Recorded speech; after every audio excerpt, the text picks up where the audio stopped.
प्रिय दर्शक वृंद आपण को स्वागत जनाऊँ वार्ता बलय डिजिटल मीडिया। चलित वर्ष जो भयानक बात्या मंथा ओडिशा को विपद घारी ताहा बर्तमान अनेकांश टली जाइछी।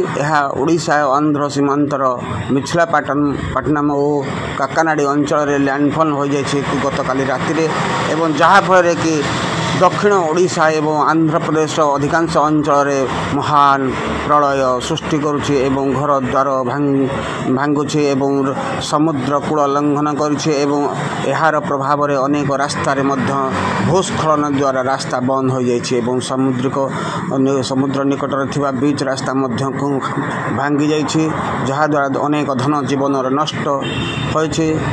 एथिपई सरकार सतर्क रही कार्य करुथिबार जना पड़िछि।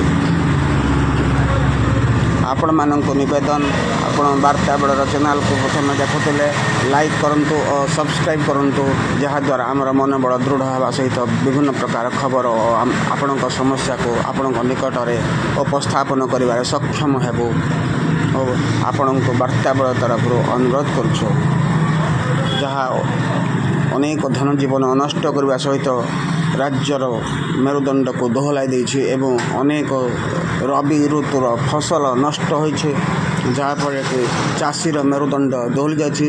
एथिपाई सरकार स्वतंत्र दृष्टि दे समस्त कृषक मान को साहाय्य करने एकांत आवश्यक। मंथा वर्तमान प्रलय सृष्टि करुछि जहाँफल कि आंध्रर 30टी विधानसभा